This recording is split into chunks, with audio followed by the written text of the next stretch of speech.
પણ આ બધા જ રાજનીતિક સંઘર્ષ અને ચડસાચડસીથી ઉપર ઉઠીને એને બધાને કોરાણે મૂકીને તમને લઈ જવા છે નર્મદાના સાગબારામાં, સુરતના ઉમરપાડામાં. સાગબારા અને ઉમરપાડા એકદમ નજીક આવેલા બે ક્ષેત્ર છે. ઉમરપાડાની વિધાનસભા જિલ્લો સુરત લાગે, સાગબારા ડેડિયાપાડામાં આવે. પણ બેની વિધાનસભા બદલાવાથી કે એમના લોકસભાના ક્ષેત્રો બદલાવાથી કે જિલ્લા બદલાવાથી શું થઈ શકે? તો કે બહુ બધા નિર્ણયોમાં ફરક આવી શકે. આદિવાસી હંમેશા જળ, જમીન ને જંગલને સાથે રહીને ચાલતો સમાજ છે અને એના વન વિભાગ સાથે સતત ચાલતા સંઘર્ષ છે. ચૈતર વસાવા આજે પણ એક જમીન ન ખેડવા દીધી અને ખેડેલો જે પાક, એનો વાવેલો પાક હતો, એ બરબાદ કરીને વન વિભાગના એક કર્મચારી જતા રહ્યા અને એ સંઘર્ષમાં શરૂ થયેલો વિવાદ, એના કારણે એ જેલમાં છે ને એમનું ધારાસભ્ય પદ ખતરામાં છે. સંઘર્ષ શેનો છે? પહેલા જેમ બધા રાજાઓ આપ્યા અને એમણે બધાએ પોતપોતાની સંપત્તિ આપી. આદિવાસી રાજાઓ તો કબીલામાં રહેતા હતા. આજે પણ ડાંગ દરબારમાં જ્યારે રાજાઓનું સન્માન થાય, તમે જાઓ એમના ગામમાં અને જઈને જુઓ કે શું રાજાનું આવું જીવન હોય? એટલે એ અલગ અલગ 5 રાજાઓનું સન્માન થાય છે. એક લિંગા રાજા જે મને યાદ આવી રહ્યા છે, ને એ સિવાયના બાકીના રાજાઓ એ ઝૂંપડામાં રહે છે. બહુ જ સામાન્ય જીવન છે. તમે એ સિવાયના બાકીના કોઈ પણ રાજા જુઓ, આદિવાસી રાજા સિવાયના જેટલા રાજા હતા, એમનું જીવન આજે પણ વૈભવશાળી છે. એમનો 99% વૈભવ આ દેશને સમર્પિત કર્યા પછી. એ લોકો મહાન હતા અને એમણે આ રાષ્ટ્રને બધું જ સમર્પિત કર્યું.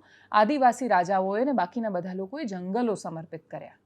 અંગ્રેજો સાથે એમની સંધિઓ હતી. દેશ આઝાદ થઈ રહ્યો હતો કે દેશ આઝાદ થયા એના પછીની સ્થિતિ, આપણે 15 ઓગસ્ટ મનાવવાના છીએ, એમના જીવનની સ્થિતિઓમાં બહુ વિશેષ ફરક નહોતો આવ્યો. અને એટલે જ વન વિભાગનું કાનૂન એમને અંગ્રેજી કાનૂન જેવું લાગે છે. ઉમરપાડામાં વન વિભાગની સાથે રહે છે માણસો, સાગબારામાં અલગ પ્રકારનો સંઘર્ષ છે. એ સંઘર્ષ જંગલની જમીન જે ખેડવા મળે છે એને લઈને છે. સાગબારામાં વન વિભાગ ના પાડે છે એમને ખેડવાની, ઉમરપાડામાં ખેડવા દે છે. અને એટલે જ ત્યાં પણ પ્રભારી મંત્રી, ભારતીય જનતા પાર્ટીનું ઇન્ટરનલ પોલિટિક્સ અને આ બધું છે.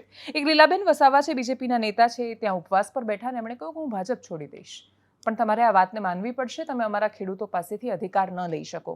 2024માં 2 ગામોની વચ્ચે થયેલો એક સંઘર્ષ, એક છોકરીનું ત્યાં જવું ને પછી એની સાથે દુષ્કૃત્ય થવું અને પછી એનું મૃત્યુ ત્યાં થવું, એના કારણે સાગબારા અને ઉમરપાડા જે 2 સાથે ખેતી કરતા લોકો હતા એમાં સંઘર્ષ ઊભો થયો. હવે ઉમરપાડામાં ખેતી કરવા દે છે, સાગબારામાં નથી કરવા દેતા. આ સંઘર્ષ વધ્યો છે. કોંગ્રેસમાંથી તુષાર ચૌધરી, અનંત પટેલ, આ 2 નેતાઓએ સ્થળ પર મુલાકાત કરી હતી. એમણે શું કહ્યું? અમે જ્યારે ગ્રાઉન્ડ રિપોર્ટ પર ત્યાં પહોંચ્યા ત્યારે પણ એ જ પીડા દેખાઈ.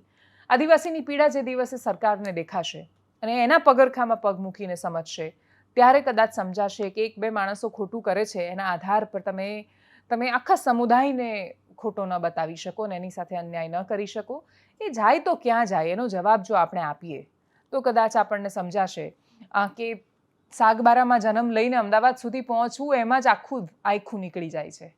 અમદાવાદમાં જન્મનારા બહુ જ એક પેઢીમાં અમેરિકા સુધી પહોંચી જાય છે. સાગબારામાંથી જન્મીને એ લોકો તો ડેડિયાપાડા સુધી પહોંચે ને પછી ત્યાંથી રાજપીપળા સુધી પહોંચે, એમાં તો એક પેઢી જતી રહે. અને એ જાય છે, એ દિલ્હી સુધી જાય છે, મુંબઈ સુધી જાય છે, અમદાવાદ સુધી આવે છે, સુરત સુધી જાય છે, પણ એ મજૂરી કરવા જાય છે પેઢીઓથી. તમે માત્ર એક આદિવાસી સમાજ સિવાય તમને અપવાદરૂપ કિસ્સામાં કે પછી સમુદ્ર કાંઠે રહેતા કોળી સમાજના લોકો કે અપવાદો સિવાય તમને બહુ જ ઓછા લોકો એવા જોવા મળશે કે જે પેઢીઓથી એક જ કામ કરતા હોય. તમે તમારી પેઢી સામે નજર કરો ને કે તમારા દાદા જે સ્થિતિમાં જીવતા હતા એના કરતાં તમારા પપ્પા થોડી સારી સ્થિતિમાં આવ્યા હશે. તમે એના કરતાં સાવ અલગ સ્થિતિમાં હશો અને તમને ભરોસો હશે કે તમારા બાળકો તો એક બીજું સર્કલ ક્રોસ કરી દેશે. આદિવાસીના ગામમાં જઈને પૂછો, તમે કોઈ પણ જગ્યાએ જાઓ, તમે કવાડ જાઓ કે પછી આ બાજુ અંબાજીના પોશીનામાં જાઓ ને પૂછો દાદા શું કરતા હતા, એમના દાદા શું કરતા હતા, પપ્પા શું કરે, છોકરો શું કરે, તમને એક જ જવાબ મળશે કે મજૂરી. એ પીડા જ્યાં સુધી નહીં સમજીએ ને એ તો ખાલી રાંધવા જેટલું ઉગાડે છે. છોટાઉદેપુરના ડુંગર પર આમાં આડા બળદ ચલાવીને ખેતી કરતા માણસોને અમે જોયા છે. એ ખેતી કરીને કરોડપતિ તો બની નથી જવાના, પણ આ જે સંઘર્ષ છે, જંગલને નથી બચાવતા અને વગેરે, વન વિભાગનો જે પર્સ્પેક્ટિવ છે, એ બધા દ્રષ્ટિકોણોને એક સાથે લઈને આ મુદ્દાને સમજવાનો પ્રયત્ન કરીશું તો સમજાશે કે આદિવાસીની પીડા સમજનારા નેતાઓ નથી રહ્યા અને એમના જ નેતાઓ જ્યારે સત્તામાં આવી જાય ત્યારે એ પીડા ભૂલી જાય છે, એટલે આ થાય છે. બાકી ભારતીય જનતા પાર્ટીમાં એ બહુ જ બધા આદિવાસી નેતાઓ છે. મનસુખ વસાવા કે પછી આ લીલાબેન જેવા અપવાદને બાદ કરીએ તો કેટલા નેતા છે કે જેમને આ વાતનું મૂલ્ય સમજાય છે કે આદિવાસી માટે એને મળેલા જમીનના એક ટુકડા પર, અને સૌથી મોટી વાત, આ બધા જે અત્યારે સાગબારા અને ઉમરપાડામાં, એ બધા જ તાપીનો ઉકાઈ ડેમ બન્યો એના વિસ્થાપિતો છે. એ મૂળ રૂપે ત્યાંના નથી.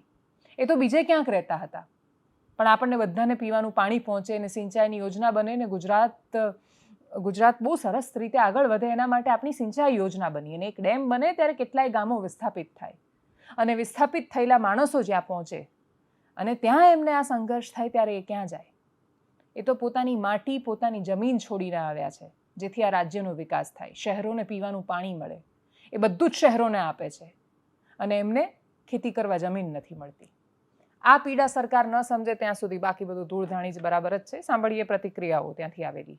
મારી એસીએફ જોડે વાત થઈ, જ્યારે આગેવાનો આવે છે, વિરોધ પક્ષના નેતા આવે છે, અમે અત્યારે વર્તમાન ધારાસભ્ય છીએ, માજી ધારાસભ્ય છે, જિલ્લાના આગેવાનો જ્યારે આવે છે ત્યારે અહીં કોઈક ને કોઈક જંગલ ખાતાના કર્મચારીઓ આવવું જોઈએ અને અમારા જેવા જવાબદાર વ્યક્તિને બ્રીફ કરવું જોઈએ કે આ ઘટના કઈ રીતે બની અને કઈ રીતે થઈ. અને અહીંના આગેવાનો દ્વારા, બહેનો દ્વારા પણ જાણવા મળ્યું કે એસીએફે અમારી સાથે ઘર્ષણ કર્યું અને અમને ધાક ધમકીઓ પણ આપી છે. અને એ બાબતમાં મેં એમને બોલાવ્યા. એમણે કીધું સુરત છું, સુરતથી આવતા 3 કલાક થશે. અમે એમ પણ એમને કીધું કે તમે અમને નવો સમય આપો અને અહીં બેસીને નિરાકરણ કરવા માટેનો સમય આપો, અમે તમારી સાથે વાતચીત કરવા તૈયાર છે. અને એમને અત્યારે પણ કીધું છે તમારા કોઈ આગેવાન નજીક હોય તો એમને પણ મોકલો. મતલબ આ સાગબારાના લોકોની સાથે, આદિવાસી સમાજના લોકોની સાથે, આસમાની ખેતી કરતા ખેડૂતોની સાથે અન્યાય થઈ રહ્યો એવું લાગે છે. માત્ર ને માત્ર રાજકીય કાવાદાવા, રાજકીય સ્ટન્ટ માટે અને પોતાની વોટ બેંક સાચવવા માટે અહીંના ખેડૂતોને હેરાન પરેશાન ભારતીય જનતા પાર્ટી કરે છે એવું લાગી રહ્યું છે.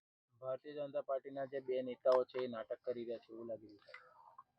મારી સરકાર હોય ને મારું નહીં સાંભળતી હોય ને ઉપવાસ પર બેહવું પડે એના કરતા તમારે ધારાસભ્યને સંસદ પદ જ છોડી દેવું જોઈએ.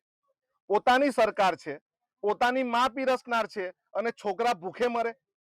એટલે દર્શનાબેન અને મનસુખભાઈ તો રાજકારણ જ છોડી દેવું જોઈએ.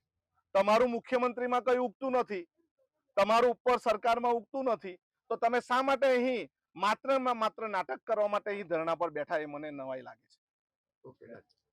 કારણ કે આ કોઈ પણ કારણ વગર આ લોકો ખોટી રીતે આ બાર ગામના લોકોને હેરાનગતિ આજે વન વિભાગ દ્વારા કરવામાં આવી રહી છે. ખરેખર વન વિભાગને આવો કોઈ અધિકાર નથી કે કોઈને ખેતી કરતા રોકી શકે કે એ લોકોના ઊભા પાકમાં એ લોકો ખાડો ખોદી શકે, પણ માત્ર ને માત્ર સાગબારાના લોકોને જ હેરાન કરવામાં આવે.